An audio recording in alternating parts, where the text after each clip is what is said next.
So we mentioned in the last pod when we did our trade deadline review that we were going to start seeing teams get officially, mathematically eliminated and clinching playoff spots, and we have the first instance of that. The San Jose Sharks have been eliminated from this year's playoffs, and we kind of wanted to we're going to do this with every team, especially once the season fully ends. We'll go all into it in the off season.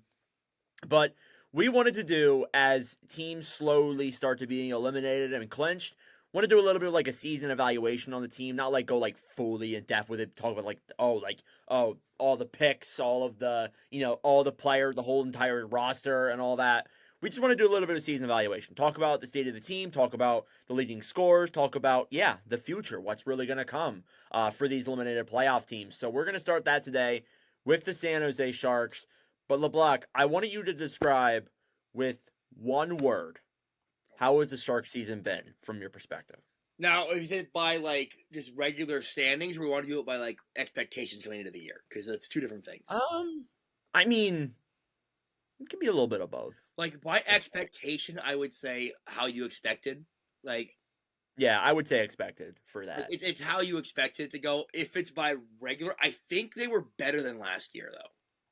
The on ice product was definitely better. I don't know if they were better standings wise. I can fact check you on that in a second. But well, they definitely were. They definitely were 32nd last year. There's still a chance that they do get above 32nd, but they do have. They're gonna have more wins than they did last year, so that's a huge positive. So, but overall, yeah, I would say just fun to watch. Yeah, that's the biggest thing. I think last year was just so painful. Like you had William Eklund and I think Duclair was on the team, but like by the time the deadline was over, oh my god, that team was terrible. Absolutely horrible. It honestly is today, but It's like they're in a better spot than they were last year for sure. right. The thing is, like, here's the thing: you guys have stuff to look forward to now. Though you have like San Jose's got a pretty deep prospect pool. It's fun to watch Celebrini. It's fun to watch Smith and Eklund, and you have guys like Dickinson coming over, Quinn Musty. Yeah, forget the other product. They got this, Wallini. they got Chernishoff, who's in the OHL. Chernishoff, yeah. Yeah, and nobody really. I do want to say I find they're in a better spot. I'm going to say this, and I don't know if it's going to be a controversial statement, but they're in a better spot than Chicago. They are, and a lot of that is because with the Sharks, one thing that people don't realize is a couple of these prospects. Actually, I think most of these prospects came before Celebrini. They got Eklund in 2021.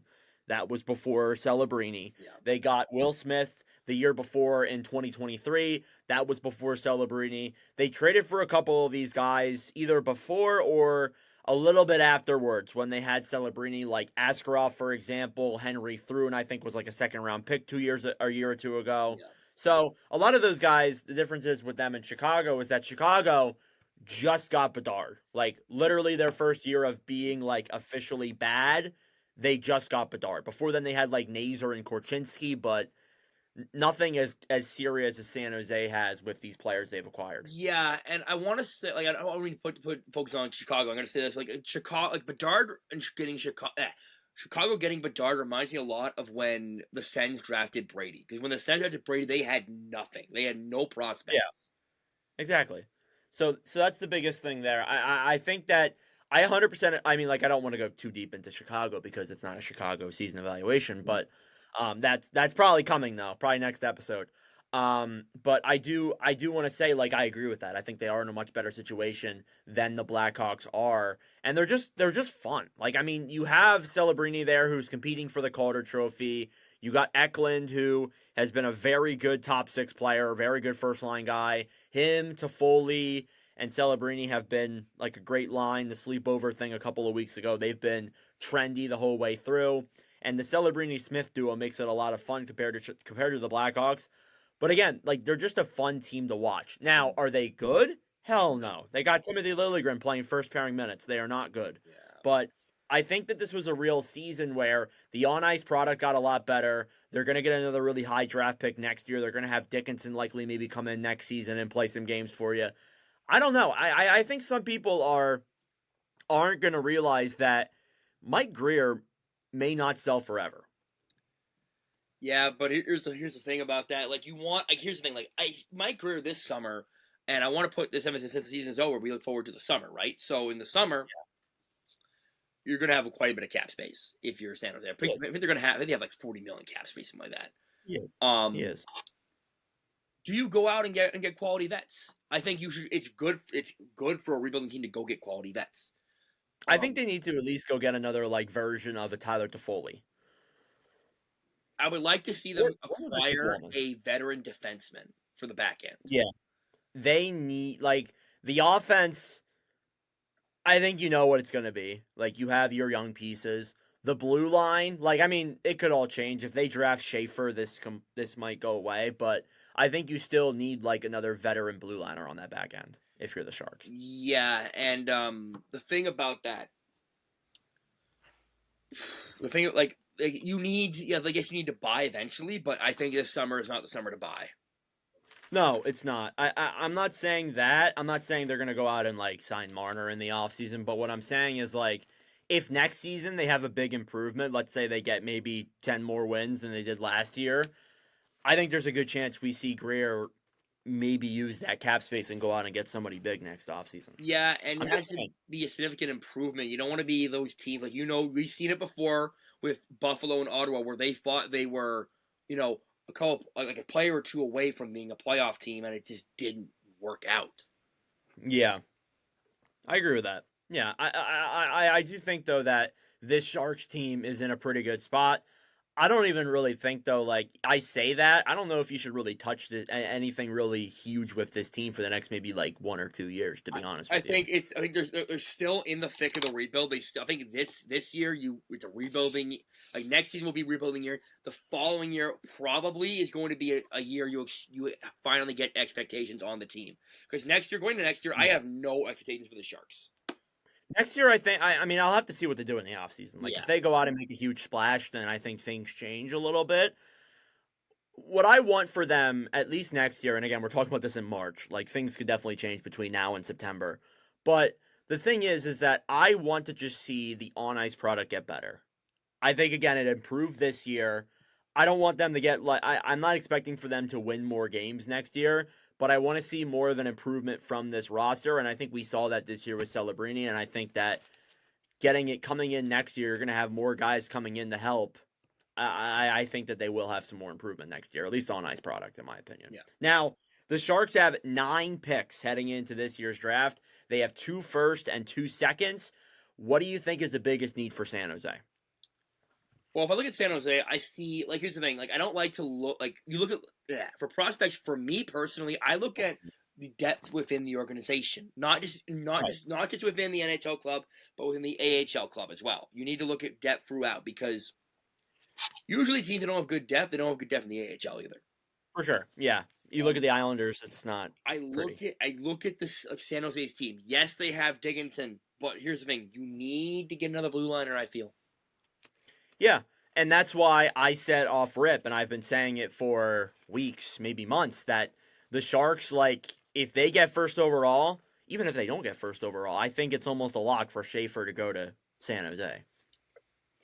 Yeah, and like I wouldn't. Here's I know what your opinion is on Schaefer, I but like he's the number I one like now. Schaefer. Schaefer's definitely like Schaefer's better than Dickinson. I can say that and not Oh, have no any doubt. any Yeah. pride about that. Schaefer's definitely the best play. I wouldn't say he's the best. He's definitely the best defenseman in the draft for sure. But Yeah. I'll be honest here. I'm gonna say this. I wouldn't be surprised if they took Michael Misa. No, I wouldn't be surprised either. Again, like that would make an absolutely insane top 6: Will Smith, Eklund, Celebrini, Misa, and somebody else. Like it is an insane top 6 there. So I could see it from both perspectives. They have 2 firsts, so I would imagine like they want to bolster that blue line. I think that with those picks, they may like again even if they pick Schaefer, I think you should pick up a couple other guys down the road, like with some of Whose those other first picks do you they have left on. have? They have Dallas's first Okay, from the Granlund trade. that's gonna be a late pick. So Yeah. if So this is a really big forward draft. It's not like last it year. is. Last year was the defenseman draft. Yeah, this year's like This, if you want a number one center or a number two center, like this is your year to yeah, get a center. like this year, I'm going draft talk, but like this year, you have like three like really good caliber defensemen in like the top, I'd say top 12. Yeah, You got exactly. Schaefer, Jackson Smith, and I think it's oh my god, I Ryabkin? Is he a no, defenseman? not Rabke. It's oh, I forget his. I gotta look it up now. So Let I me can go look at our mock board because I think we definitely mentioned him. I know that yeah, it's Schaefer and Smith, it and there's is. somebody else. Oh, Oh, that's trade big board. where is he? Where is he? Where is he? Where is he? Oh, Radim Murka. There it is. Yeah, so those are like the three biggest defensemen. But again, like outside of that, it's I mean like once we get closer to the draft, we're gonna know more names. Yeah, Like I and mean, we all know the top 10, top 15 list of guys, but once we get closer and closer to the draft, and we keep doing more and more research on these prospects as we move further in, draft I talk's think gonna we're pick gonna up know for more sure. names. Like for the team, But, draft talk's gonna pick up for us for sure. yeah, it is because my team is not good. The Blocks team, they might not even have a first round pick. It's funny because like in years past, like when we've done our draft streams, like I've been the guy who did all the research because my team was really bad, and yeah, You like guys might not even have a first round pick, I mean, and out of your own power too. It yeah, might not even like. yeah. But for the Sharks, like yeah, you're gonna have San Jose's pick, which is projected to be sorry, you're gonna have Dallas's pick is projected to be. It says on here projected 28th overall, or it can be Yeah, anywhere so like 28th to 32. So it's basically a early second. That's what I always like to say. yeah, barring a first round exit, it's gonna be around that point. But I do want to say, like, I think it's a first is still a first in my opinion. Exactly. I just it's still too far away to really speculate like who's going to be projected around that point. But I think again, like the number one thing is you need to just focus on kind of the defensive side. Get Schaefer, maybe get a forward later on in the draft, like a B level forward. You see some teams they'll get a defenseman and a forward, or a forward and a defenseman. Just kind of, I mean, again, build up the pool. Like that's the biggest thing you want to do. Maybe again, as LeBlanc said, you get key guys in the offseason. Like I haven't looked at the free agent class. You don't go out and make a huge splash, but you go out and get like a key veteran to be alongside those young players, and then maybe trade them at the deadline. I Like I don't actually know. looked at the free agent pool last night. It's not Ooh. a really exciting class. It No, it's not. Especially in the goalies. Like there's the no really. goalie market. Someone's gonna pay Dan Vladar the bag. Someone's gonna give Josh Allen. Yeah, somebody did give Josh Allen the bag. Somebody's gonna give Jake Allen the bag Jake, because I think he's expiring as yeah, well, Jake even though he's Allen retired. and Dan Vladar are the two top goalies on the market, which is kind of scary. It's either that or someone's gonna pay an absolute shitload for John Gibson. It's either that too. But one more thing with San Jose. I know we go off topic a lot on these episodes, but what is your final verdict on the Sharks? Like So, your final thoughts on the season so far? like, here's the thing: the Sharks, like I think we expected them to be at this spot in October. So Hmm. it's nothing to be ashamed of. It's a rebuilding year, and it's rebuilding sucks. Rebuilding does suck, but this is Yeah, open through. necessary, and you're going to get. I would say they're guaranteed to get a top three pick at least. Three, Four, three. They're four, guaranteed. Like four at the if they have some stupid winning streak and then they patch it up. yeah. Well, I hope they have a stupid winning streak because I want to get a top pick. I'll say this final thought with San Jose. I expected to be where they are right now. I didn't expect them to be like this fun, to be honest. I didn't Yeah, expect them to be this entertaining. I mean, like again, like they're still not good, but there are a couple of games where they just stick in. Like against Winnipeg, the one game that I live streamed, like they stuck right in there with the Jets and played right with them.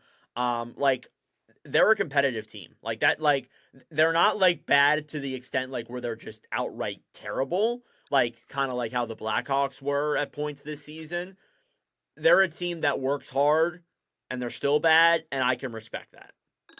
they gave Ottawa a pretty tough time in both their games. Yeah, exactly. So like I got to see So them. I got to see them recently, and like they they stick around. Like they don't go away. Like that's the thing.